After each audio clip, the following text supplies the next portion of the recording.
E agora eu passo a palavra à professora Edmeia, a quem eu conhecia mais ou menos há 10 anos, né? Por ouvir falar, né? Por ler os trabalhos dela, né? Nós nos encontramos pessoalmente no aeroporto pela primeira vez essa semana.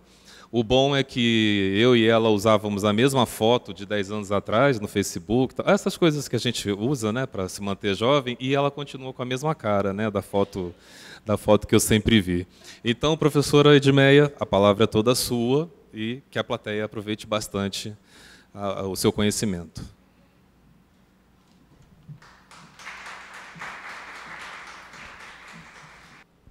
Bom dia. A gente sempre começa agradecendo, né? E agradecer trabalho nem sempre é bom, né? Vou agradecer para trabalhar mais, como assim? Mas eu quero agradecer muito ao convite do Bruno, até pelo esforço de todo o investimento, né?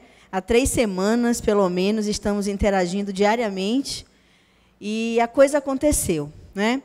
Eu sou a professora Edmeia Santos, sou professora do programa de pós-graduação em Educação da UERJ, Universidade do Estado do Rio de Janeiro.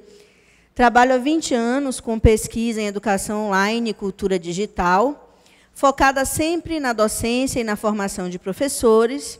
E, nesse momento, eu estou em estudos de pós-doutorado na Universidade Aberta de Lisboa. Então, o esforço do Bruno foi fenomenal, porque ele conseguiu me trazer de Lisboa, né, diretamente para estar com vocês, compartilhando exatamente o que eu faço há 20 anos. Não só teoricamente, mas também na prática, sobretudo no que se refere à formação de professores. E, nesse momento, eu estudo como se forma o pesquisador na mediação online. Então, no Brasil, pós-9 LDB, e principalmente nos últimos 10 anos, já vem consolidando a formação online ou à distância, porque as metodologias e os usos das tecnologias são variadas, híbridas e convergentes. Então, a gente pode afirmar que o ensino técnico, a formação profissional e a formação acadêmica em nível de graduação já está consolidada em nosso país. Obviamente, precisamos fazer avaliações constantes para cada dia ir lapidando os currículos e os modelos. E eu penso que o nosso maior desafio esteja exatamente no exercício docente, uma vez que ainda trabalhamos de forma precária com a valorização do magistério na educação à distância. Até porque a noção de tutoria, do meu ponto de vista, ela precisa ser atacada politicamente. Porque, além de nós não termos tutoria como profissão, a gente precisa ou legitimar essa categoria como profissão, ou reconhecer que tutor é docente. E, se tutor é docente, obviamente, a gente tem que avançar nas políticas e nos programas profissionais. Então, eu já sugiro que, no próximo evento de abril, vocês incluam na pauta a tutoria na discussão sobre identidade docente, formação e profissionalização. Porque, do ponto de vista teórico e também político, eu não tenho dúvidas que a tutoria é docência. E, se é docência, a gente precisa avançar politicamente na carreira, nas práticas e nas condições de trabalho. Bem, meu interesse nesse momento de pesquisa é saber como que outros países, e aí eu escolhi a Aberta de Lisboa, porque é a instituição que faz educação online já há mais de 10 anos, totalmente online, e forma mestres e doutores. O mundo já faz isso há 100 anos. Né? Todos nós conhecemos um pouco a história das Open Universities, né? Que já formam mestres e doutores há 100 anos, nessa mediação online, mas no Brasil ainda não temos legislação para que isso aconteça. E eu acho, né, que não tem mais por onde fugir disso. É preciso que o Ministério e a CAPES, né, cuidem desta postura política, porque o nosso país tem uma dimensão continental e a gente sabe que a formação de professores ela se concretiza muito mais em nível de pós-graduação estrito sensu. Então, eu acredito, né, que a gente avance em termos de pós-graduação de agora em diante.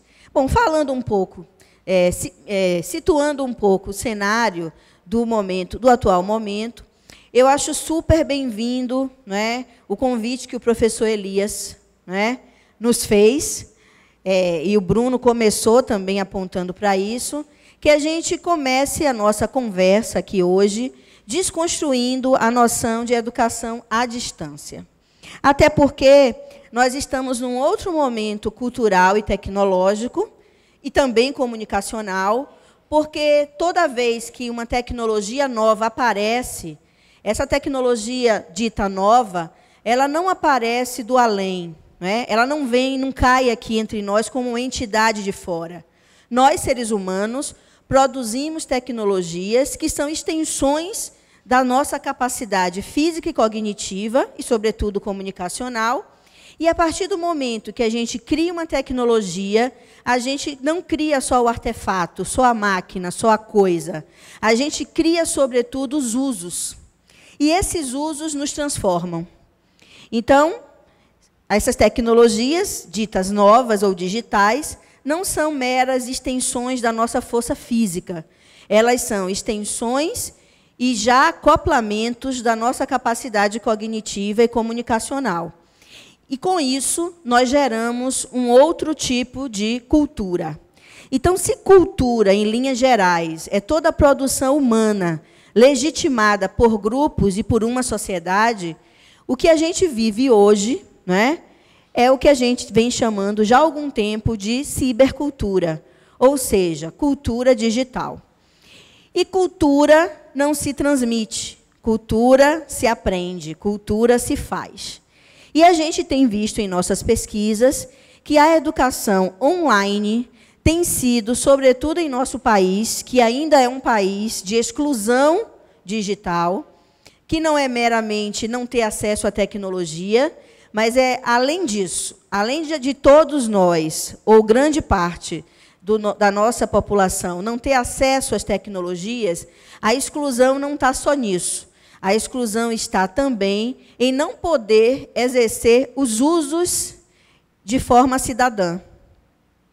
E a educação à distância, formal, a educação online, sobretudo, tem atacado diretamente na questão cultural. Então, cada um de nós, cada professor, cada tutor, cada gestor que está aqui hoje, colabora diretamente com a prática cultural do nosso tempo.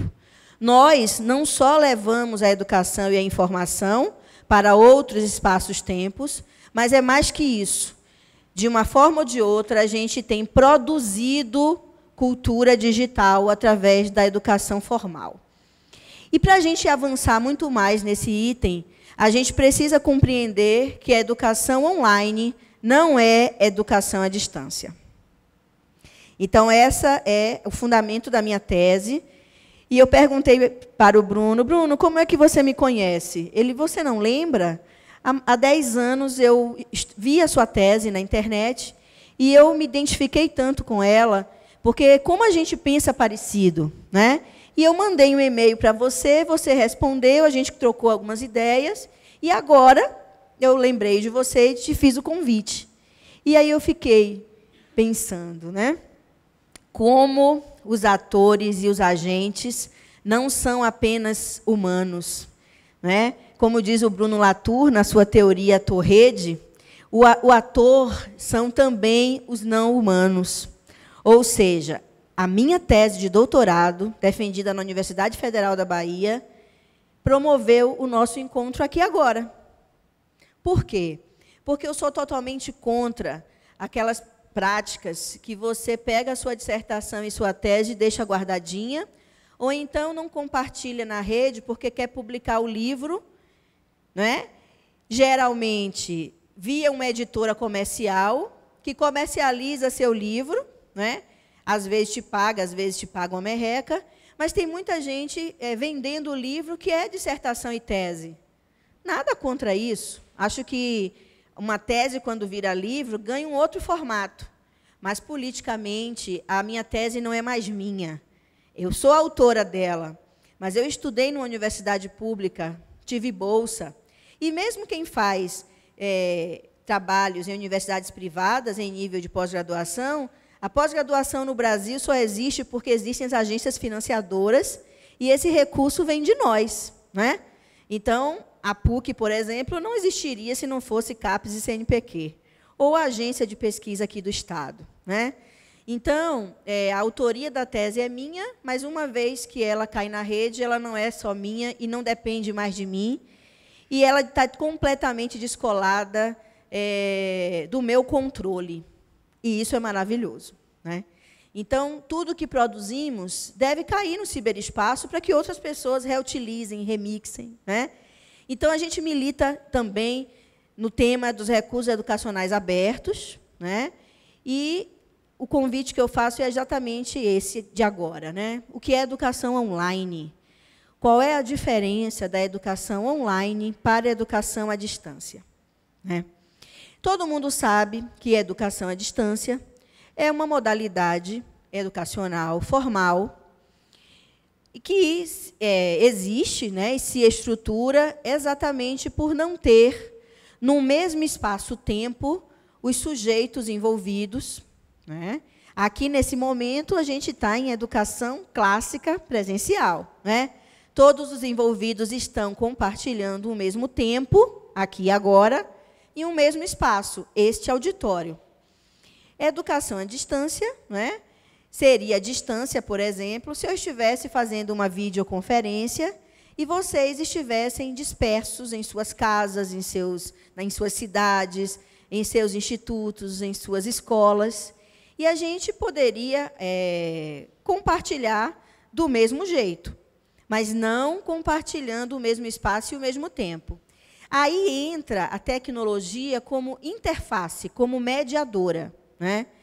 Essa história é antiga, não vou contar ela aqui, até porque, do meu ponto de vista, a educação online não é uma evolução da EAD clássica. Ela é uma outra coisa. É um fenômeno da cultura contemporânea, ou seja, da cibercultura. Então, a gente já conhece a história da EAD, mediada pelos materiais impressos, né? Conhecemos a história da EAD, mediada pelo audiovisual não conectado. E nessas duas práticas, ou remixadas, a gente não tem o que a cibercultura tem como fundamento, que é a comunicação interativa. Então, o aluno recebe o material didático, no impresso ou no audiovisual, estuda, e a gente dá a este processo o nome de autoestudo, autoaprendizagem, ou seja, eu tenho acesso ao conteúdo formatado e reorganizado, que a gente chama isso de material didático, estudo, e depois eu vou prestar contas sobre o que eu estudei, e outras pessoas, no outro lado do processo, vão legitimar se eu aprendi ou não. E a gente chama isso de exame, não é? Tem gente que chama isso de avaliação, mas o Lucchesi já nos ensinou há muito tempo que avaliar não é isso, né? É examinar. Eu tenho hora e data marcada e presto contas, né, através dos instrumentos, geralmente testes e provas, se eu aprendi ou não conteúdos factuais, atitudinais, né, e até conceituais. E assim a educação à distância se legitimou historicamente. E eu estou contando uma história de pelo menos 100 anos. Estas tecnologias que fizeram esse tipo de mediação, nós chamamos de tecnologias massivas. O que isso significa? Significa que, através dos materiais impressos e dos meios audiovisuais não interativos, eu consigo transmitir informações para grandes massas, ou seja, para um grande número de pessoas. Assim, a gente faz com impressos, com o vídeo, com a TV, né? Com as tecnologias audiovisuais impressas em geral. Qual é o fundamento desse tipo de EAD? Autoestudo. Isso vale? Serve? Tem função? Claro. Onde há signo, há mediação. Ninguém é mais a mesma pessoa depois de ler um texto, de ver um vídeo, de interpretar uma foto, né? Ninguém é mais a mesma pessoa depois de ler um livro, um clássico, seja um material técnico ou literário. Obviamente que a gente aprende quando a gente está diante dos signos, das linguagens. E quando esse material tem um bom desenho didático, a gente pode aprender muito mais, claro, obviamente. Só que a gente se limita no autoestudo. Eu não tenho como alterar fisicamente esse material didático e eu não tenho como conversar sobre ele, porque não existe a sala de aula. E é por isso que tem evasão, caro colega que falou primeiro, né? A evasão em nosso tempo, ela se caracteriza, sobretudo, pela solidão do autoestudo. Quando eu não estou diante do outro, e aí eu estou falando de sala de aula mesmo, seja ela presencial ou online. Quando eu não posso compartilhar o que eu li, o que eu entendi, eu me sinto só. Por isso, muitas vezes, eu evado. E a solidão não está só na restrição espaço-temporal, porque até agora, por exemplo, vocês estão sós. Ninguém aqui é abelha, todo mundo aqui é inteligente. E todo mundo aqui está fazendo associações diversas com o que eu estou falando. Tá? Tem caras boas, sorridentes, sobrancelhas dançantes. De repente, eu estou agradando. De repente, tem alguém bocejando lá e achando tudo isso muito chato e muito óbvio. Ok, isso é possível. Então, essa distância nossa agora, ela existe. Ela não é espaço-temporal, mas ela existe na comunicação. Porque, neste momento, eu estou usando a comunicação massiva. Eu sou a emissora e vocês são receptores. Neste momento, vocês não estão intervindo fisicamente na minha mensagem. E aí vocês podem se sentir sozinhos. Tá? Então, uma sala de aula presencial não garante a interatividade se o professor faz com que o aluno entre mudo e saia calado. Ou seja, se eu não posso intervir fisicamente na mensagem, eu não estou sendo interativa. E aí só é recuperar o conceito de dialógica do Paulo Freire, que a gente já sabe o que é uma educação bancária. Que pode acontecer numa sala de aula presencial, como essa agora, e pode acontecer também numa sala de aula online ou à distância, quando o desenho didático não é de educação online, é de educação à distância clássico. Então, pelo fato da internet entrar no processo, dos ambientes virtuais entrarem no processo da educação, isso não garante a educação online. Porque vocês podem ter desenhos didáticos extremamente massivos, onde o aluno tem o material para ler sozinho, e em algum momento você diz para ele quando é que ele tem que entregar o trabalho solitário, ou quando é que ele tem que ir ao polo fazer a prova ou o teste. Então, pelo fato de ter o ambiente virtual, não muda nada em relação ao que se fazia antes com os impressos e os audiovisuais. A riqueza está quando a gente consegue combinar tudo isso e explorar um desenho didático realmente ciber. E eu só posso fazer isso com a internet, né? Então, o que é educação online, do meu ponto de vista? Educação online, tá, é um fenômeno da cibercultura. Então, o último retângulo traz ali, naquele mapa conceitual, o cenário cultural de onde emerge o currículo online, ou seja, a educação online interativa. Então, a gente tem a seguinte lógica, né? Isso aqui está bem resumido. Mas não existe cibercultura sem novas tecnologias. Na literatura, a expressão novas tecnologias só aparece quando aparece o digital, que não é a desmaterialização das coisas, mas sim uma nova dimensão material. Nós, com as tecnologias digitais, podemos digitalizar a linguagem. Ou seja, Sons, imagens, gráficos, textos, tudo isso junto e misturado, nossa voz, né? Tudo isso circula hoje em rede através da linguagem digital. E isso causa um corte epistemológico profundo na autoria e nos processos comunicacionais. Então, nossa relação com as técnicas e com as tecnologias sempre existiu. Desde que éramos nômades, né, a gente já usava linguagem e tecnologia. Vamos pensar sempre em termos de linguagem e suporte. Linguagem é toda forma de expressão codificada. Suporte são as mídias que vinculam essas linguagens em espaços-tempos diferenciados. Digamos que o nosso amigo aqui de verde, ele não está fazendo registro nenhum. Ele está segurando a caneta e a pastinha dele, que provavelmente deve ter um bloquinho aí dentro, que a comissão organizadora deve ter providenciado. Mas o meu colega não está fazendo nenhum registro atômico, e nem digital, porque eu não estou vendo ele com nenhum smartphone, nem tablet, nem laptop, nada. Na hora do almoço, ele vai almoçar com a sua namorada. E ela vai perguntar para ele, como foi sua manhã, Julian? Juan Jorge. Juan, que nome chique, hein? Juan Jorge, como foi sua manhã?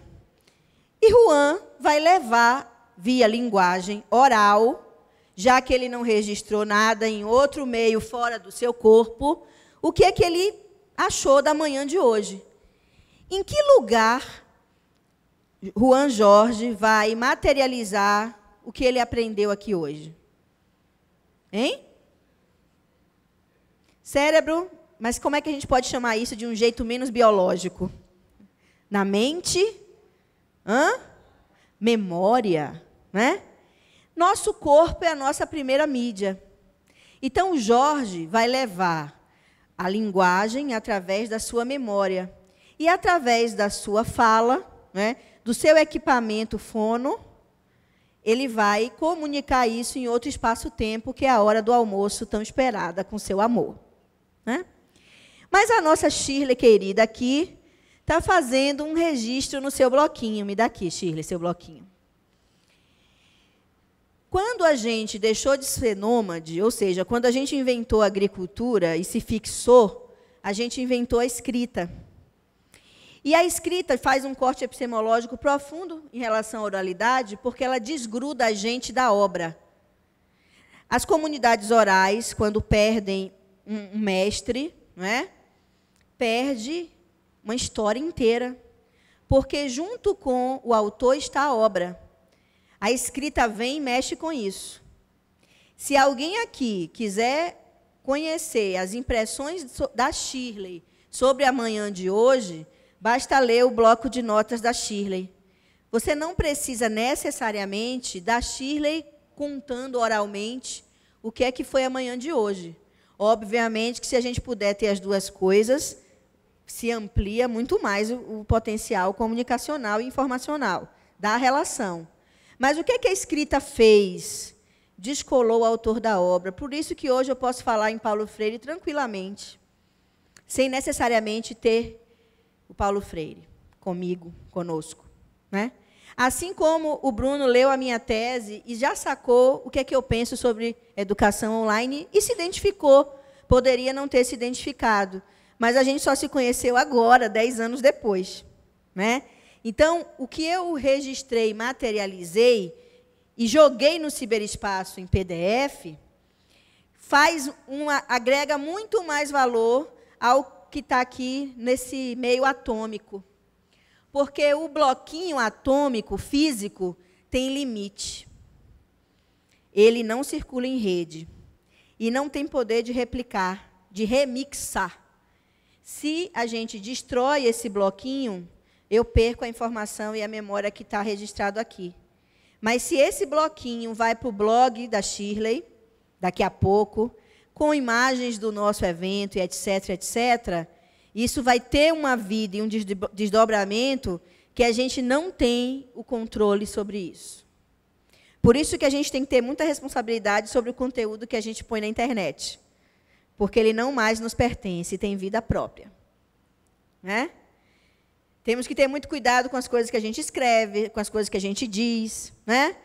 Porque as novas tecnologias são novas, porque elas fazem a desmaterialização do átomo em forma de bits, bytes, zeros e uns, e isso circula em rede e gera o que a gente chama de cultura digital.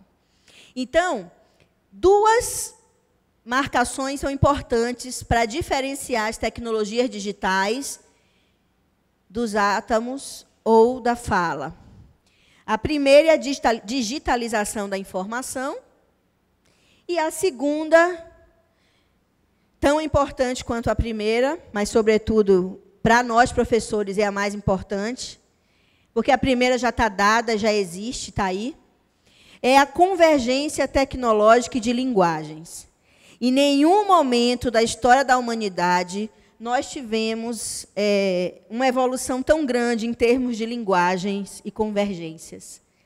O que está aqui na palma da minha mão não é um mero telefone.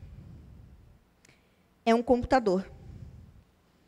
Porque com isso aqui eu tenho convergência de mídias e de linguagens. Eu tenho câmera fotográfica, gravador de som, gravador de imagem, eu tenho processador, armazenamento, eu tenho a Web 2, e eu posso entrar no meu curso online via Moodle, atualizar as redes sociais, ler enlouquecidamente, nunca se leu tanto, e em mobilidade agora, né? E eu posso estudar, independente de estar com o meu corpo condicionado a um desktop. Eu estou falando de desktop como mesa de trabalho física, sua mesinha em casa, sua escrivaninha do escritório.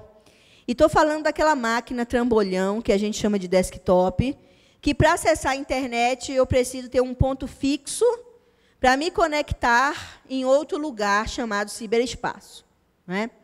Então, por conta dessa evolução tecnológica de linguagem, eu tenho mudanças sociotécnicas profundas. E todos nós vivemos nestas mudanças sociotécnicas profundas e a gente não consegue dar conta da interpretação disso tudo. Hoje, sendo local em Lisboa, eu vejo na pele o que é a crise econômica, causada, né, pela virtualização de processos econômicos, de forma bastante perversa pelo capitalismo cognitivo integrado em rede. Né? Bom, e nós, aqui, assim como na UERJ, depois das manifestações de junho de 2013, com certeza vocês no IF goiano, né, devem ter feito vários fóruns com seus alunos jovens, adultos e adolescentes, para entender o que foram essas manifestações de junho de 2013 no Brasil, e como isso causa ressonâncias variadas em nossas práticas, em nossa atuação docente, na educação presencial e online. Enfim, tudo isso é gerado por um fenômeno cultural existente e concreto. Os usos que fazemos do digital em rede têm mexido com questões econômicas, culturais, de aprendizagem, cognitivas. As crianças e os jovens que educamos hoje não são como nós éramos, quando crianças e jovens, e não como os nossos pais e nossos avós. Tudo muda. E tudo muda por quê? Porque vivemos um outro momento cultural. Então, eu prefiro assumir que a educação online é um fenômeno da cibercultura, porque ela mexe e rompe com toda a lógica curricular da educação à distância. Então, eu não gosto da expressão desenho instrucional. Isso é da educação à distância clássica, porque a instrução é um pedacinho do ensino. Eu não posso reconhecer que a educação se faça só com instrução. Eu não posso dizer que o tutor que interage com um aluno de forma interativa seja menos professor que aquele que faz o material impresso ou o conteúdo online. Eu acho que é muito mais professor quem está ali com o aluno problematizando aquele recurso didático. Claro que são níveis de docência diferenciadas, que devem acontecer de forma colaborativa. Mas a postura comunicacional com o aluno é feita, sobretudo, pelo docente. Vamos só lembrar do Paulo Freire, quando ele nos convida a fazer a educação autêntica, onde ele vai dizer que a educação não é aquilo que se faz de A para B, e nem de B sobre A, mas é aquilo que se faz de A com B. E eu não posso fazer relação comunicacional de A com B só fazendo o jovem ou o aluno, em geral, ler o que eu escrevo. Eu preciso dialogar sobre o que eu escrevo com ele. Então, dito isso, vamos agora entender o que é a cibercultura e o que é educação online, para a gente bater um papo sobre o que se faz no Instituto Goiano, Federal Goiano, para a gente poder pensar junto em soluções para a gente melhorar. Eu fiquei muito feliz ontem com o papo no almoço, porque o Bruno falou da consolidação da educação à distância, do ETEC, falou que vocês já avançaram de turmas de 70 para turmas de 30, ou seja, essa EAD que foi consolidada, ela está cada vez mais migrando para a educação online. Mas o que é que falta ainda? O que é que esse coletivo aqui pode fazer para a gente chegar muito mais perto da educação autêntica? E poder dizer por aí, nos fóruns dos ETECs, que esse instituto faz muito mais que EAD?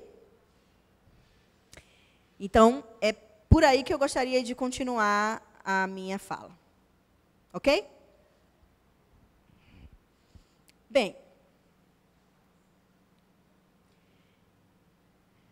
o que é, então, a educação online e quais os seus principais fundamentos?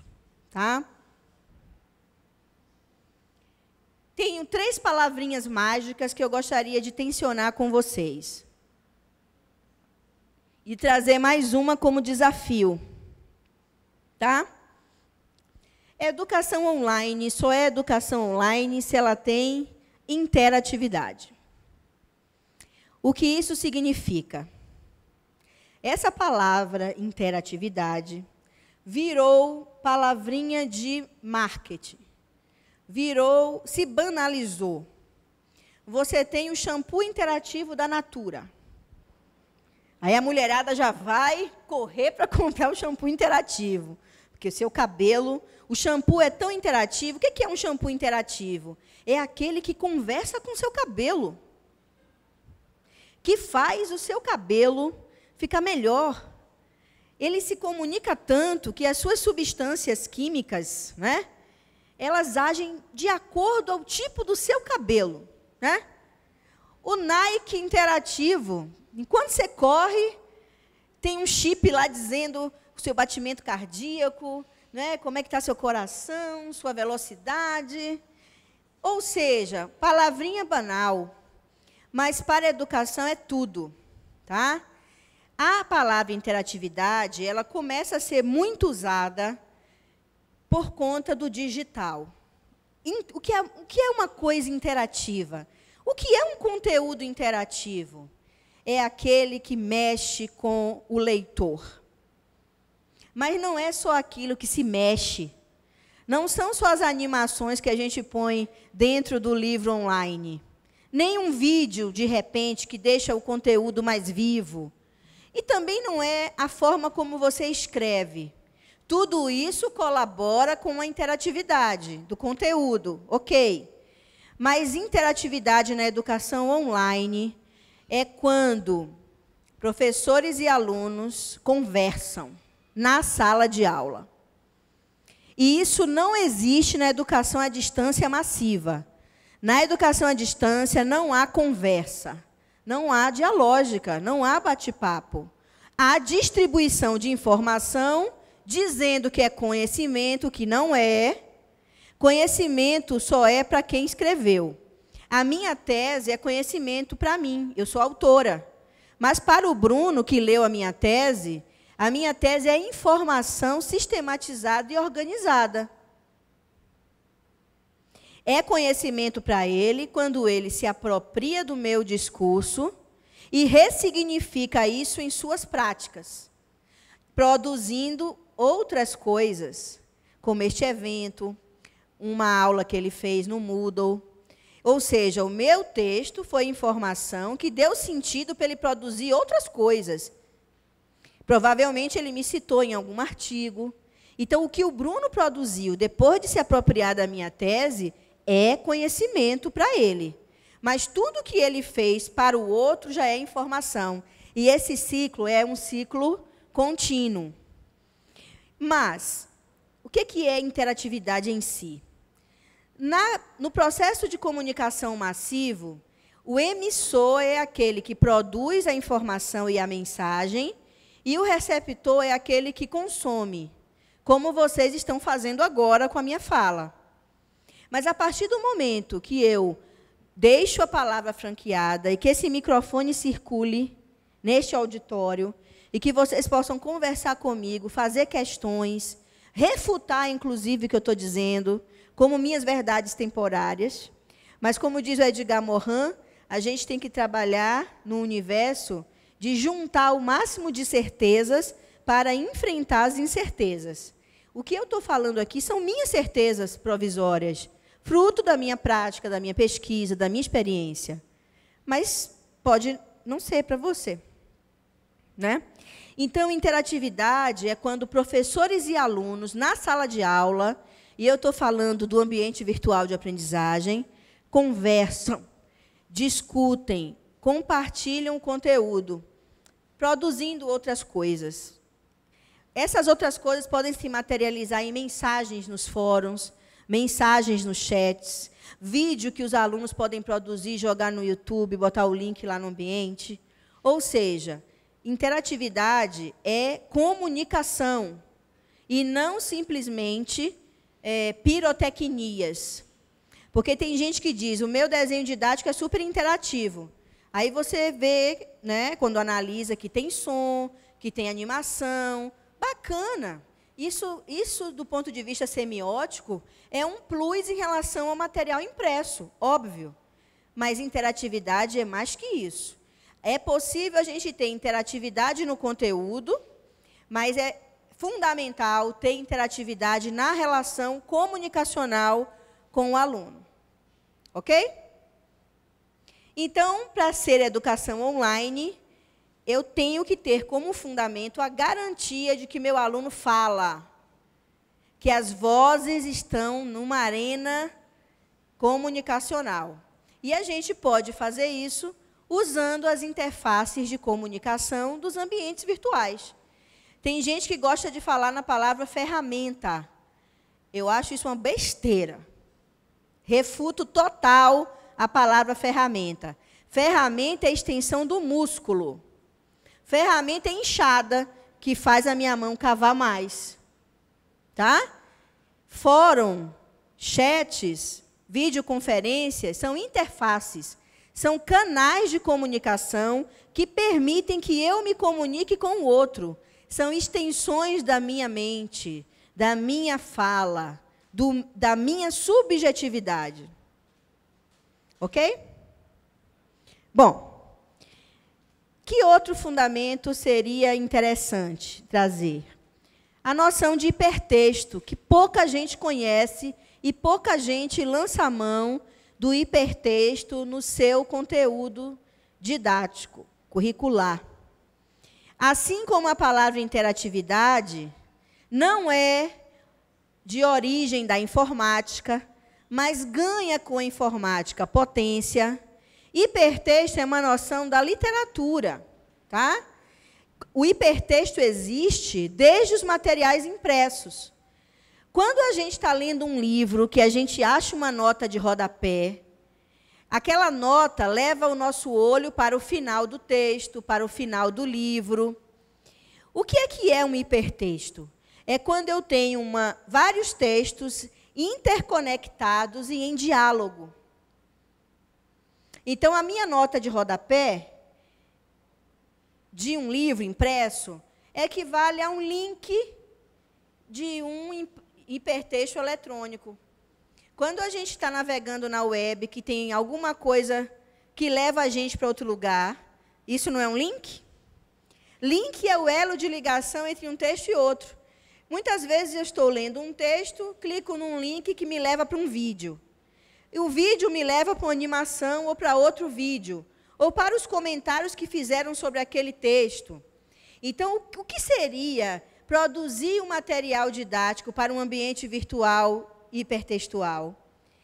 Seria engendrar uma arquitetura informacional onde a gente possa investir nos vários estilos de aprendizagem e também nas várias possibilidades de leitura.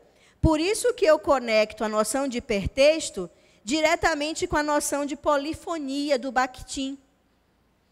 Quanto mais polifonia, ou seja, quanto mais vozes se materializam em linguagens diversas, em potência, a minha leitura se empodera.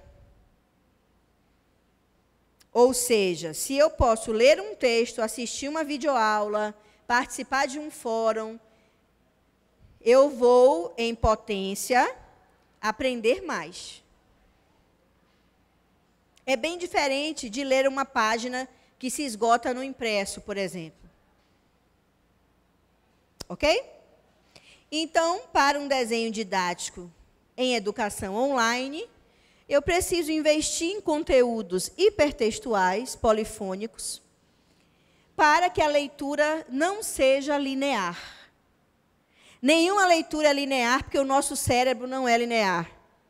A gente não pensa uma coisa para depois pensar outra. A gente pensa em rede. Mas se eu estou diante de um material que já foi arquitetado de acordo com a potencialidade da minha inteligência, obviamente que a minha cognição vai além da linha reta do texto impresso. Sendo que no conteúdo de um texto impresso, eu tenho tantos sentidos que me fazem produzir hipertextos mentais. Ok? Mas se eu potencializo isso no material de estudo, eu tenho mais. Posso ter mais. Né? E eu costumo dizer que um fórum de discussão online deve ser cada vez mais hipertextual. Porque se eu peço para o aluno ler um texto e trazer a sua contribuição para o fórum, eu estou dizendo que ele tem que ler o texto, trazer sua contribuição e continuar a conversa com seus colegas, com o professor, que não deve ser um mero animador. Aquele que diz, oi, pessoal, tudo bem? Leiam aqui o texto. Aí cada aluno vai lá, põe sua contribuição e aí morreu na praia. Isso não é mediação online interativa. O professor online precisa conversar com o aluno. Pessoalidade, chamar pelo nome, valorizar o que ele escreveu, problematizar, pedir mais e deixar a palavra franqueada, para que um outro aluno se encoraje e possa exercer também a mediação. A mediação no ambiente virtual, ela deve ser de todos e com todos. Não é só o professor formador, que é aquele que tem que sempre estar ali dizendo o que tem que fazer, né? E legitimando as falas de todos. Tá? Então, a interatividade é um conceito da comunicação e que potencializa a autoria na sala de aula. A autoria de quem? De alunos, de professores, de colaboradores. Um conteúdo hipertextual é aquele que potencializa a leitura, a aprendizagem. Mas vamos também contar com o que a gente chama de simulação. Que é aí que está a invenção, a criatividade. Assim como a palavra interatividade e hipertexto são bastante potentes, simular também. Simular é inventar, fazer de conta, problematizar, virtualizar. Muitas vezes a palavra virtual é confundida, tá, com sinônimo de digital. Virtual não é isso. Dá uma olhadinha lá no que é o virtual do Pierre Levy. Virtual é aquilo que existe em potência e não necessariamente em ato. Virtualizar é problematizar, inventar, é planejar. Quem não virtualiza a prática faz uma aula mecânica. Quando a gente planeja, a gente está ali criando, simulando, reinventando um ato que vai se materializar quando a gente dar a aula efetivamente, né? Mas essa aula pode nunca vir a acontecer. Ou seja, o virtual se opõe ao atual.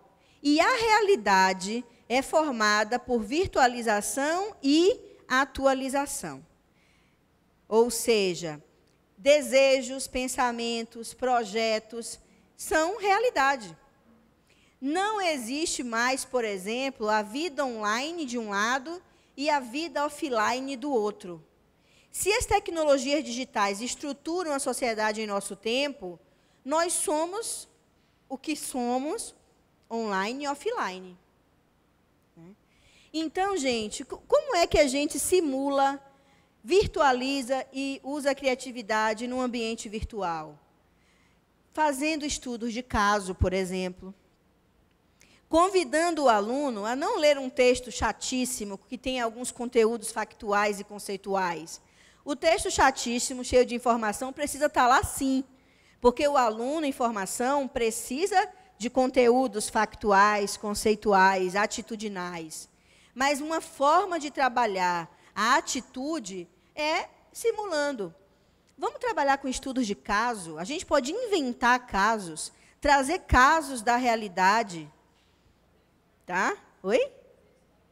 Fazer storytellings, ou seja, criar histórias, reinventar essas histórias, pedir para os alunos contarem as suas histórias, né? Então, a simulação está muito ligada a essa criação, inventividade. Se a gente consegue combinar tudo isso num ambiente virtual, a gente pode dizer com muito orgulho que a gente faz a educação online. E não apenas EAD. Ok? Eu comecei do meio da apresentação para garantir exatamente de que lugar a gente está falando de educação online. Mas eu quero... Isso aqui, gente, são conceitos que eu trabalhei em minha tese, defendida em 2005, com uma pesquisa feita a partir de 2002. Ok? Tudo isso não é velho, tem uma vida útil de pelo menos mais 20 anos. Ainda bem, porque meu orientador de doutorado me disse que tese é o seu ganha-pão pelos próximos 10 anos. Eu ainda estou conseguindo ganhar o meu pão com esse discurso. Mas a gente percebe na pesquisa e na prática que muitos currículos de educação online não conhecem nada disso. Porque onde que eu achei esses conceitos? Não foi na teoria de EAD clássica. Foi no referencial teórico da cultura digital. E a gente pode se orgulhar de termos no Brasil vários pesquisadores, neste momento, pensando e tensionando os temas do nosso tempo. Existe uma associação, gostaria de divulgar para vocês, chamada ABCiber, que é a Associação Brasileira de Pesquisadores em Cibercultura. Vai lá no Google, põe ABCiber, e vocês podem recuperar os textos de algumas pessoas, né, que pesquisam, vivem e interpretam o fenômeno cultura digital. Tá? Então, a gente tem uma associação interdisciplinar, infelizmente, habitada por poucos educadores. Porque quando a gente vai para os fóruns de educação, a gente tem na Amped o GT16, que é o GT de Educação e Comunicação, que já tem uma discussão sobre cultura digital, mas num evento como o ENDIP, né, um evento... da área de didática e prática de ensino, a gente percebe que essa conversa nem chegou lá. E quando a gente vai analisar os currículos de EAD, a gente percebe que as pessoas estão ressuscitando os mortos da EAD, que a teoria crítica já criticou tanto. Então, essa coisa de design instrucional é a aprendizagem mecânica do Skinner. É a máquina de ensinar do Skinner. Outro dia, uma aluna minha achou no YouTube o vídeo do Skinner explicando a máquina de ensinar. Anotem e depois busquem isso. Todo mundo aqui passou pela licenciatura e criticou bastante o behaviorismo, né? Até porque Piaget, Vygotsky e Vallon já superaram o behaviorismo. Mas se a gente olhar o Skinner falando da sua máquina de ensinar e comparar com um palestrante de EAD que vai falar de design instrucional, mesmo discurso. O pior é que o segundo usa em seus textos teóricos Vygotsky. Mas, na prática, desenha o conteúdo tela a tela, linha reta, para exatamente fazer o aluno não sair da linha reta. E muito gestor de EAD diz, nossos conteúdos precisam estar todos no ambiente. Gente, precisa desenhar um conteúdo básico no ambiente. Mas esse conteúdo precisa levar o aluno para o mundo. Ele precisa sair do seu Moodle e ir para o ciberespaço, ver outras coisas. Depois ele volta para o Moodle, para participar do fórum, para participar de uma webconferência, de um chat, de um bate-papo.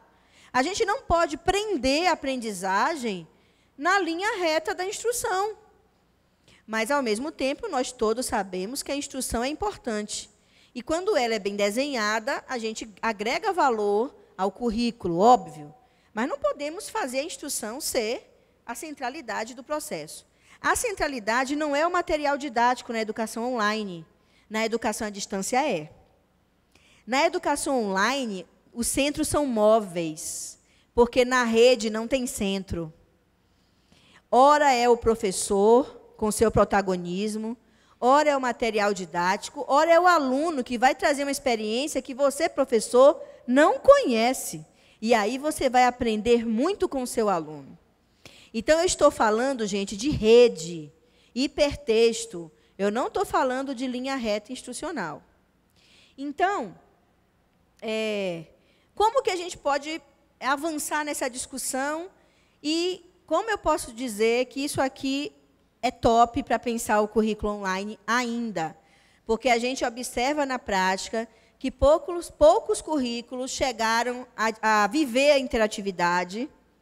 Muitas vezes, os tutores são orientados a só tirar dúvidas. Eu chamo isso de tutoria reativa. Tutor reativo é aquele que só aparece quando o aluno aciona para tirar uma dúvida do material didático. Claro que você tem que tirar a dúvida do aluno, óbvio, mas a sua postura não pode ser reativa, deve ser interativa e além da reação do aluno. Ou seja, apresentar para ele outros links, conversar sobre sua mensagem, dialogar sobre o processo de avaliação, enfim, os desafios são amplos. Por isso que eu digo que um tutor interativo não é um tutor reativo, é um docente, né?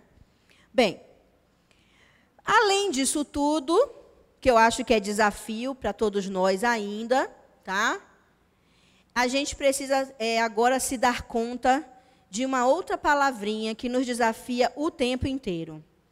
Eu agrego a este mapa a palavra mobilidade ubíqua. O que é isso?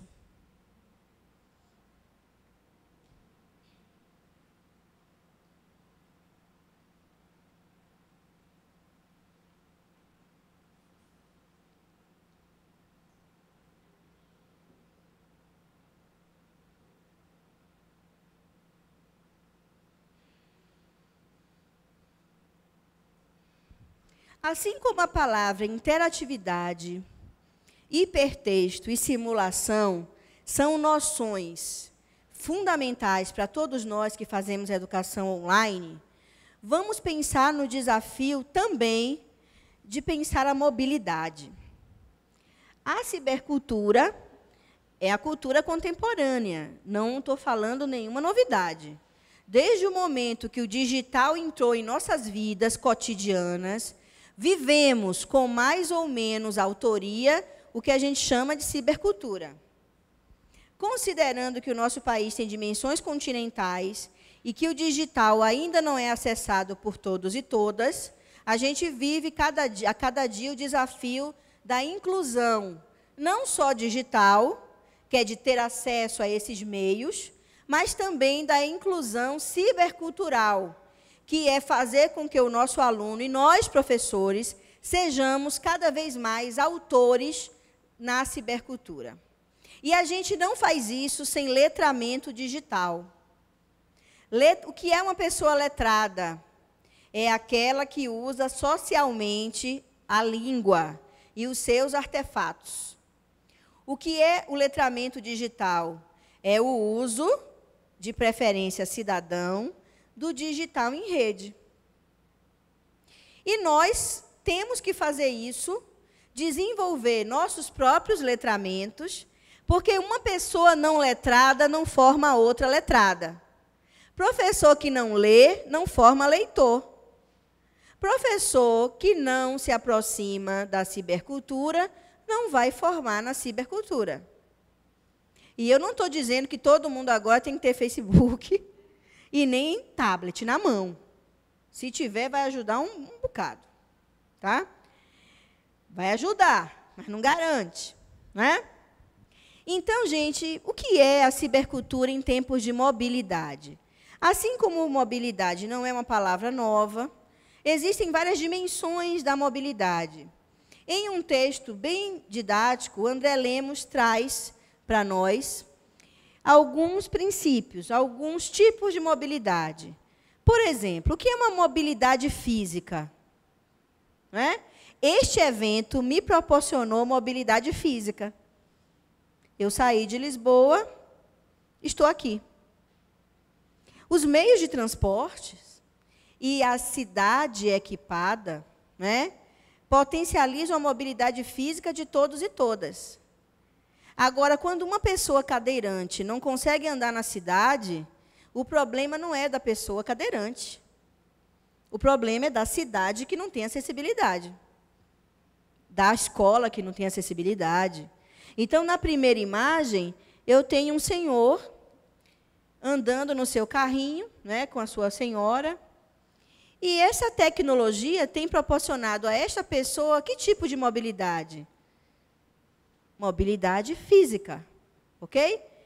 As redes começam na infraestrutura nas cidades com as estradas, as infovias, né? Desculpa, as infovias são do ciberespaço. As redes ferroviárias, né? As redes marítimas, ou seja, mobilidade física é um grande desafio. E não é uma coisa antiga, porque o movimento Junho de 2013 começou com os jovens dizendo: eu preciso de mobilidade, nós precisamos de mobilidade. O transporte urbano é caro, caótico, não funciona, e a gente quer se movimentar na cidade. É um direito. Ok? A gente tem a mobilidade cognitiva, imaginal. Eu tenho aqui na foto do meio uma jovem lendo no metrô. A leitura nos leva a outros mundos, a outras histórias, a outras realidades. Quem não desenvolve o gosto pela leitura em casa ou na escola, vai ter o seu universo bastante limitado. Como disse o Wittgenstein, o tamanho do meu mundo é do tamanho da minha linguagem. Quanto mais eu amplio minhas possibilidades de linguagem, mais o meu mundo existencial se amplia. E muitas vezes os jovens que educamos não aguentam as práticas da escola, porque através do digital em rede e de outras tecnologias, esses mundos têm se ampliado para além do que a gente consegue levar em nossas práticas. E a gente precisa prestar atenção para isso. Mas o que seria a mobilidade virtual ou informacional, que para a educação online é fundamental, né? E vem sendo uma tendência. E daqui a pouco, o IF Goiano, como várias escolas de ensino médio, já vão começar a pensar sobre isso. Porque os laptops chegaram, agora chegam os tablets. Daqui a pouco vocês vão ter editais para que os alunos tenham tablets também, professores. E esse curso online, ele vai ganhar mais potência, porque o aluno não precisa necessariamente ir ao polo ou ter o acesso ao seu conteúdo em casa via o seu desktop. Ele pode acessar o conteúdo pela palma da sua mão, por exemplo, né? Aqui na última foto, vocês estão vendo que tem um senhor pensando, sei lá, em quê? Mas a sua senhora, todas essas fotos são de minha autoria, porque como a cibercultura agora não está mais só no desktop, eu ando sempre com o meu dispositivo móvel e tenho registrado muitos instantes que me fazem pensar sobre a mobilidade em nosso tempo, né? Então, essa senhora, que deve ter uns 60 anos, ela não está lendo um livro, nem anotando na sua calculadora. Ela está usando um game chamado DS. Quem tem filho, criança e adolescente, sabe que game é esse, né? DS. E essa imagem me impressionou muito, porque ela não é nativa digital, né? E eu aprendi o que é esse game e aprendi a reconhecê-lo, porque o meu enteado usa há um tempo, e a minha filha de 6 já usa há uns 2 anos. E ensina os adultos, aquela coisa, né, que todo mundo sabe. Quem tem filho e aluno sabe que a gente aprende com esse povo. Por isso, não dá para pensar que a educação é de A para B, nem de B sobre A. Porque os nossos alunos, em termos de digital, eles têm muito a nos ensinar. E a gente precisa ter uma humildade para aprender com eles. E isso muda tudo em termos comunicacionais e políticos na sala de aula, né? Consequentemente, na educação online também. E aí, essa senhora está usando um jogo que permite jogar em rede, ou seja, permite jogar com outras pessoas geograficamente dispersas. Então, hoje, os games estão sendo muito usados como práticas de conteúdo em processos formativos. Os executivos que hoje comandam as grandes multinacionais têm menos de 30 anos e foram criados no game. Por isso, desenvolveram competências que, muitas vezes, a universidade não desenvolveu, que é trabalhar em rede, geograficamente disperso, se comunicar com várias pessoas usando várias línguas. Muita gente tem aprendido inglês, não só no cursinho e não só na escola, mas também jogando. Então, o que nos desafia em termos práticos? Para além do que eu falei antes naquela imagem. Desenvolver currículos online que contemplem também os potenciais da mobilidade ubíqua. O que é isso? E por que isso é importante? Não é importante porque está na última literatura, mas é importante porque a vida cultural já lança a mão disso. Bom, e a gente tem acompanhado as últimas manifestações no mundo e no Brasil. Quando a gente parou para discutir isso na universidade, foi muito curioso, porque as pessoas que pesquisam cultura digital têm usado os exemplos de fora do Brasil para falar, por exemplo, de como a política hoje tem se configurado nas cidades. Há 2 semanas, eu assisti uma conferência do Habermas, em Portugal, tá? E o Habermas fez uma bela teorização sobre isso, confessando que ele aprende sobre o que acontece no mundo comunicacional com a sua neta, dizendo, obviamente, com a idade que ele tem, com os compromissos todos, ele usa o computador para responder e-mails e escrever os seus belos textos, né? Mas ele acaba sabendo o que acontece na vida cultural, para além da que ele vivencia com o computador dele, com as gerações mais novas, né? Então, essas imagens todas não são do Egito, tá? Não são da Espanha. E nem são do Wall Street. São do Brasil. Rio de Janeiro, Ceará, Salvador, Goiânia. Esse fenômeno, que desestabilizou o governo, inclusive, achando que estava deitado em berço esplêndido, mostra que a gente não sabe muita coisa do que os jovens, nossos alunos, fazem com esses artefatos tecnológicos. A manifestação disse o seguinte, que o ativismo em nosso tempo não está só no Facebook. As palavras de ordem saiam do Facebook, né, muitas vezes circulou, né, na internet, os jovens não querem mais saber dessas coisas, eles agora querem ir para a cidade. Mentira, eles não separam o ciberespaço da cidade. As coisas começam no ciberespaço, vão para a cidade e retornam para o ciberespaço. Esse cartaz, vocês estão vendo que tem uma lasanha? Eu chamo de lasanha. O símbolo de lasanha, né? O gigante acordou. Isso estavam nos cartazes, por quê? Porque é um código usado pelos jovens para acionar outros jovens que estavam nas manifestações a continuar conversando sobre isso nas redes sociais. Né?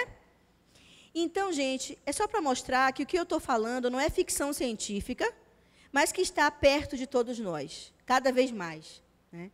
Então, o que é essa tal ubiquidade? A Lúcia Santaella, que é uma autora que eu gosto muito, professora da PUC de São Paulo, anotem esse nome, que eu acho que é uma referência para a gente estudar a cibercultura.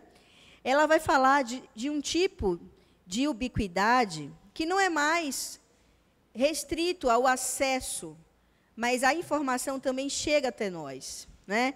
Então, quando ela diz, por exemplo, que além de testemunhos do efêmero, essas imagens são voláteis, líquidas, pois enviadas pelas redes cruzam os ares, ubíquas ocupam muitos lugares ao mesmo tempo.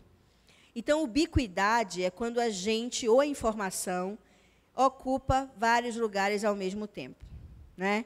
Não é só mobilidade física, cognitiva, não é só portabilidade, ter acesso, andar com a mídia, mas é poder desenvolver ações em vários lugares simultaneamente. Isso desafia a educação online sobremaneira. Por quê? Porque lá em 2005, na minha tese, eu chamei tudo de educação online. Não só as práticas formais, curriculares, mas também as aprendizagens para além da formalidade. Eu dizia lá em 2005, na minha tese, educação online não são só aquelas arquiteturas que nós planejamos dentro dos ambientes, mas é tudo que a gente aprende com as tecnologias digitais em rede. Hoje, para organizar isso, para valorizar o nosso trabalho formal, a gente vem chamando as práticas não formais, os usos culturais de aprendizagem ubíqua. Ou seja, eu leio no meu tablet, eu participo do Facebook, eu entro numa rede que me ensina um monte de coisas, sem ter professor e informação arquitetada. A essa prática, inclusive, a Lúcia Santaella vai chamar de aprendizagem ubíqua. Cada vez mais os nossos alunos estão aprendendo assim, porque eles entram em bibliotecas, eles entram em comunidades virtuais. Um aluno nosso do Proped fez um estudo no Facebook, onde ele mapeou como que os jovens discutem conhecimento científico no Facebook. E mostrou para a comunidade que os jovens não ficam só nas amenidades, como muito adulto e professor acha que eles ficam só nas amenidades. E ele mostrou, através da sua rede, como jovens universitários de várias instituições no Brasil e fora do Brasil discutem ciência em seus Facebooks, por exemplo. Né? Então, aprendizagem ubíqua são essas coisas que acontecem, essas aprendizagens que acontecem nos usos culturais que fazemos do digital em rede. Mas nós, professores e gestores, não podemos naturalizar isso, dizendo, já que agora todo mundo aprende, basta ter um computador conectado, nós não vamos mais nos preocupar com os nossos currículos, com os nossos materiais didáticos. E isso nos desafia muito mais, porque o nosso aluno já tem um cognitivo diferenciado, e ele não aceita, muitas vezes, mais aqueles currículos bancários que produzimos e chamamos de educação online ou à distância. Isso nos desafia na pesquisa e também nas práticas. Como planejar e desenvolver conteúdos mais à moda do que acontece na cultura? Vou dar um exemplo básico. Quando eu escrevi sobre chat na educação online, eu pesquisei várias aulas de professores, né, de educação à distância que usavam chats. E eu consegui dados incríveis. Tinha aula que eu gravava que o professor falava sozinho no chat. Só aparecia o login do professor. O que era aquilo? Que texto era aquele? Uma aula expositiva no chat. Os alunos estavam conectados de forma síncrona, mas ninguém falava. Só falavam quando o professor dizia, fulano, fale agora. Só que eu comecei a entrar em salas de bate-papos, nesses portais todos, e eu vi chats fervilhantes, ou seja, várias pessoas falando simultaneamente. E eu pensei, por que isso não pode ser educativo? Porque na sala de aula, quando um aluno cochicha com o outro, que isso nos incomoda, porque a gente quer a audiência, a gente diz, para de conversar. Ou então, diga aí o que vocês estão conversando para todo mundo ouvir. A gente não faz isso? Por que a gente se incomoda com um paralelo? Porque a gente está na audiência. A gente pode fazer no online isso de um jeito mais interessante. Eu posso, num chat, ora conversar com a Shirley um pouquinho, depois, ora, converso com o Bruno, depois eu peço para todo mundo parar e me ouvir um pouco, depois eu dou uma dinâmica e peço para todo mundo dizer o que achou, depois eu posso pedir para um aluno comentar o que o outro aluno escreveu, ou seja, o chat pode ser interativo, como acontece nas salas de bate-papos para além da escola e da universidade. Por que o chat tem que ser sempre uma aula expositiva? Então, o desafio na minha pesquisa é aprender com as práticas culturais e tentar me inspirar para pensar isso pedagogicamente na educação formal. E para isso, a gente, muitas vezes, nas instituições formais, a gente deixa de trabalhar com vídeo porque não tem a equipe profissional de vídeo. Mas eu posso fazer uma videoaula usando o meu computador em casa. Publicar no YouTube e botar o link no Moodle. Ou seja, eu posso trabalhar com imagens, eu posso trabalhar com artigos científicos. Por que gastar dinheiro com módulos que são resumos dos resumos dos resumos, muitas vezes cheios de erros conceituais, se tem um monte de artigos científicos disponíveis? Por que não trabalhar com os meus artigos, os artigos dos meus pares? Então, tudo isso são questões desafiadoras para nós, professores, tutores e gestores. Bom,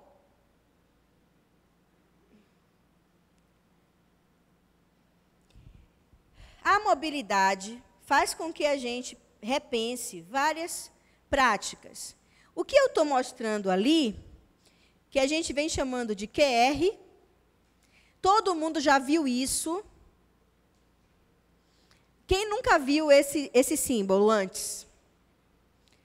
Não tenha vergonha de dizer. Quem mais? Repare na lata de refrigerante.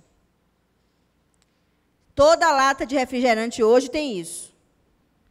Reparem no jornal, nas revistas, nos livros, nas portas dos bares,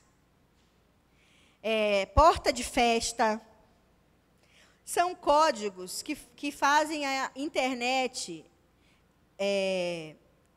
as páginas da internet serem acessadas para além de escrever http, www.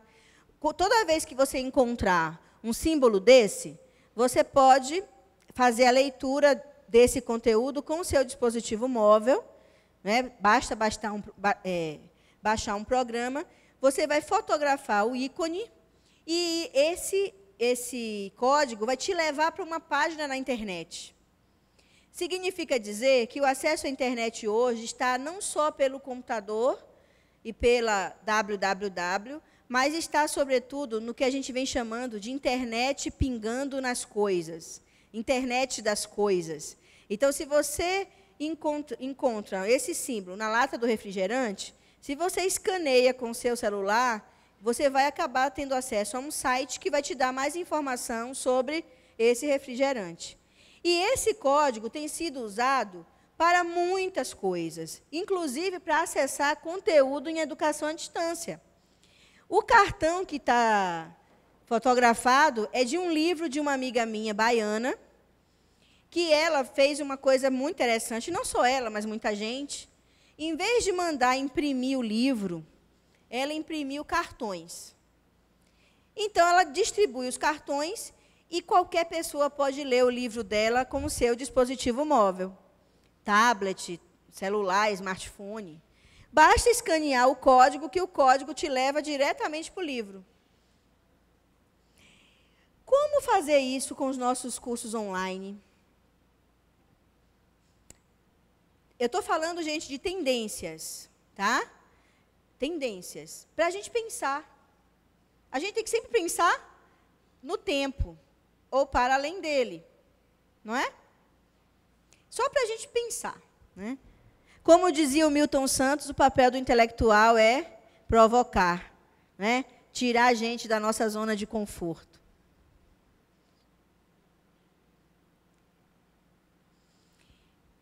Outro conceito da mobilidade são as mídias locativas.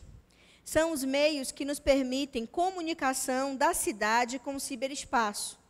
Por que agregar a cidade nessa história? A cibercultura, nas suas primeiras fases, era vista como a cultura contemporânea mediada pelas tecnologias digitais. Ok? Mas antes da cibercultura, eu tenho duas outras palavrinhas. A primeira é a internet. O que é a internet? Todo mundo sabe que é a rede mundial de quê? Vamos acordar? Rede mundial de computadores. Só que internet é a infraestrutura tecnológica. Informática com telecomunicações, telemática. Mas quando os seres humanos estão habitando essa infraestrutura, eu já estou diante de um outro conceito, que é o conceito de ciberespaço. Ciberespaço é quando eu tenho internet e seres humanos habitando a internet. O nosso aluno, quando entra no Moodle, ele não está na internet, simplesmente. Ele está no ciberespaço. Mas, na literatura, cibercultura já é o quê? Toda a prática cultural produzida no e com o ciberespaço. Isso, gente, na época em que a gente acessava a internet só pelo desktop. Sentada na nossa mesa, no escritório em casa, e acessando a internet num ponto fixo. Nunca a gente achou que ciberespaço e cibercultura não estavam na cidade. Mas pós Wi-Fi, 3G, 4D, e com os dispositivos móveis, a gente não precisa mais condicionar o nosso corpo ao desktop. A cibercultura agora é uma prática que não separa mais a cidade, a escola, a universidade, o museu, a associação de bairro, né? A praça pública do ciberespaço. Quando eu tenho internet na palma da minha mão, e quando o Bruno abre esse evento dando a senha do Wi-Fi, isso já revela que a gente sente falta de estar com o Wi-Fi, sim. Por quê? Porque a gente trabalha, porque a gente estuda, porque a gente lê, porque a gente está aqui, mas a gente está em outros lugares ubiquamente. Óbvio que a gente tem que criticar isso, porque a gente, inclusive, tem trabalhado mais. Ok? Mas a gente precisa perceber que isso é uma prática cultural do nosso tempo. E que isso tem afetado nossa forma de pensar, de ser, de sentir, de educar, de ser educado, de se relacionar, de namorar, de viver a nossa sexualidade, enfim. Isso tem afetado as nossas vidas. E não mais na dicotomia cidade-ciberespaço. Bom, o que são, então, as mídias locativas? Essa imagem aqui é a imagem do mapa das bicicletas do Rio de Janeiro. É um projeto do Itaú, não tenho nada a ver com o Itaú, não estou fazendo propaganda do Itaú, mas é uma rede que tem mexido com a vida prática das pessoas. Por exemplo, eu faço um curso no Rio de Janeiro, e eu tenho vários coleguinhas que chegam bem suados na aula. Como é que eles se deslocam? Com essas bicicletas. Você paga R$10 por mês e pode usar a bicicleta todo dia por 1 hora. Completou 1 hora, você deixa a bicicleta em qualquer ponto e depois de 15 minutos você pode pegar de novo. Então, tem muita gente que abandonou o carro e o metrô e o ônibus para usar bicicletas. Existe esse projeto em várias cidades. Inclusive, de manhã, no jornal local aqui de Goiânia, alguém deve ter visto também, passou uma matéria sobre o número de bicicletas que aumentou sobremaneira na Europa depois da crise econômica. Né? Enfim, é um exemplo só para ilustrar o que é a mídia locativa, porque eu acho que é interessante para a discussão de cibercultura hoje. A mídia locativa é aquela mídia que dá para o ciberespaço informação e que pega do ciberespaço informação. Esse é um exemplo bem ilustrativo de que a gente não tem mais a cidade de um lado e o ciberespaço do outro. Qual é a lógica? Você baixa no seu smartphone o software e, pelo software, você faz o cadastro, paga, ok. Aí você, digamos que eu esteja lá no Leme, em frente a um hotel. Através do telefone, o sistema me diz qual é a bicicleta que está disponível. Eu acesso o sistema com a minha senha e o equipamento desconecta a bicicleta. Eu ando pela cidade, como as minhas amigas fazem, né? E eu posso deixar a bicicleta em qualquer lugar. Onde tem um lugar vazio, eu encaixo a bicicleta. Ao encaixar, o equipamento manda para o ciberespaço a informação de que aquela bicicleta foi devolvida, e isso já dá baixa no sistema automaticamente. É só para dizer que a cidade tem cada vez conversado mais com o ciberespaço. Né? Inclusive, no cinema aparece um gênero novo, que é o cinema de urgência. As manifestações políticas no mundo inteiro foram registradas por pessoas comuns como nós, e essas imagens foram todas organizadas e revelam que cada um em potência é um fotógrafo, é um cineasta, é um articulista, é um jornalista. Todo mundo acompanhou o fenômeno mídia ninja. Foram esses jovens jornalistas que foram mostrar para todos nós no Brasil o que realmente estava acontecendo. Porque a mídia de massa só mostrava que todo mundo era vândalo. Não é?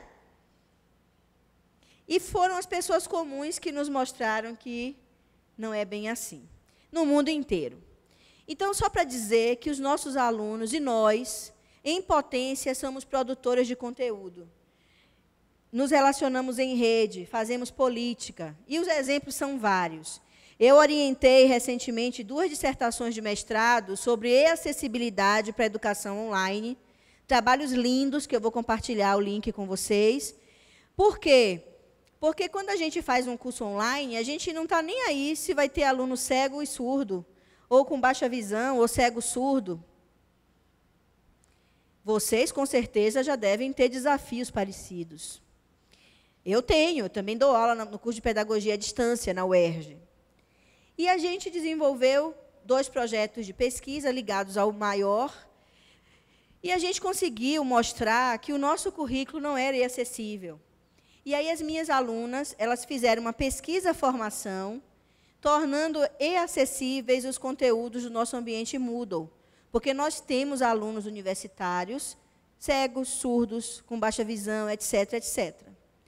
E, nesse contexto de pesquisa, a minha aluna Raquel Kolasik, que é intérprete, professora de Libras, inclusive, da Unirio, que é a Universidade Federal, ela acompanhou etnograficamente um movimento ativista na internet. Por quê? Porque surgiu um boato, e a gente sabe que onde há fogo há fumaça, dizendo que o INES, que é o Instituto de Cegos, inclusive que produz currículos, tecnologias, que fica no Rio de Janeiro, ia ser fechado. Por quê? Porque com as políticas de educação inclusiva, né, no Brasil inteiro, por que manter o INES? A lógica do governo era essa.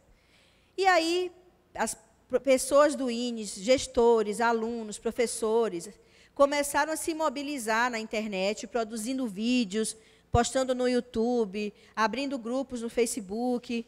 E a gente começou a perceber que esse movimento da internet afetou outros países.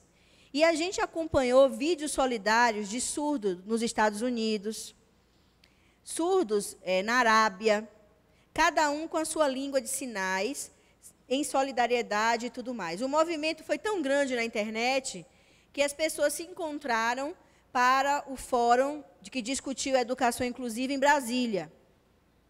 E a gente percebeu que o surdo não tem só que ter o conteúdo para consumir.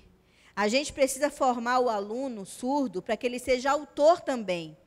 Então, o primeiro desafio que eu disse para a minha aluna foi o seguinte: nosso currículo só vai ser acessível se o nosso aluno surdo produzir mensagens nos fóruns, participar dos chats, ou seja, não basta só consumir o conteúdo produzido por nós, mas é preciso que as pessoas cegas e surdas também produzam conteúdo no ambiente virtual, assim como os alunos não cegos e não surdos fazem.